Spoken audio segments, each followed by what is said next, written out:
రాజధానిలోని 29 గ్రామాల పంచాయతీ సిబ్బంది మరియు మండల పరిషత్ కార్యాలయ సిబ్బందితో సిఆర్డీఏ అధికారులు తుళ్లూరులోని హెచ్ఎస్ఆర్ కళ్యాణ మండపంలో గ్రామాలలో అభివృద్ధి కార్యక్రమాలు తీసుకోవాల్సిన చర్యలపై సమావేశం ఏర్పాటు చేశారు.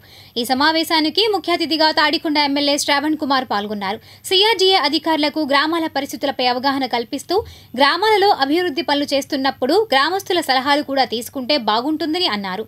ఇంకా ఈ కార్యక్రమంలో సిఆర్డీఏ అధికారులు హేమచంద్రారెడ్డి, శ్రీనివాసరావు, శ్రీరామచంద్రమూర్తి, నగేష్ తదితరులు పాల్గొన్నారు. మీరు ఏదైతే చేయాలనుకుంటున్నారో దాన్ని ట్రాన్స్పరెంట్ గా చెప్పండి.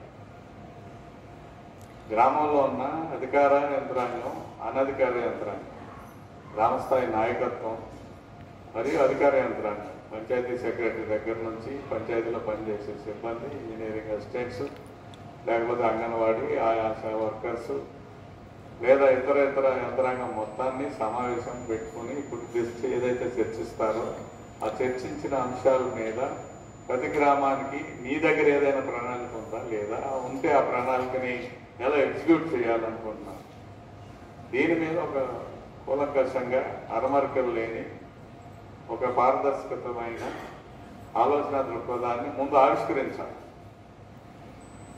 ఆవిష్కరిస్తే ప్రజల యొక్క, అధికారుల యొక్క, స్థానిక నాయకత్వం యొక్క హోల్ హార్టెడ్ పార్టిసిపేషన్ ఉంటుంది.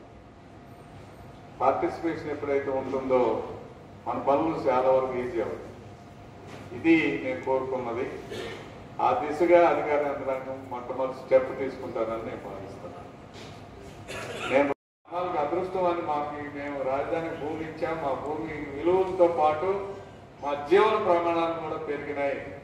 అన్ని యాంగిల్లో మా రోడ్స్ కానీ, మా మంచినీటి సౌకర్యం కానీ, మా పిల్లల చదువులు కానీ, మా పిల్లల అంగన్వాడీ సెంటర్ కానీ, ఆరోగ్యకరమైన కార్యక్రమాలు చేసుకోవడానికి ఉదయం నడక కానీ, ఇటువంటి అంశాలు అన్నిట్లో ఈ గ్రామాలు అభివృద్ధి చెందిన అనే ప్రణాళిక ఉండాలని, అలాంటి ప్రణాళిక రచిస్తే మాతో కూడా పంచుకుంటే సంతోషిస్తామని, ఆ ప్రణాళిక అమల్లో ఎదురయ్యే ఇబ్బందులు ఏమైనా ఉంటే మేము కూడా అందులో భాగస్వామి అయితే పరిష్కరించడానికి ప్రయత్నం చేస్తామని నేను ఈ సందర్భంగా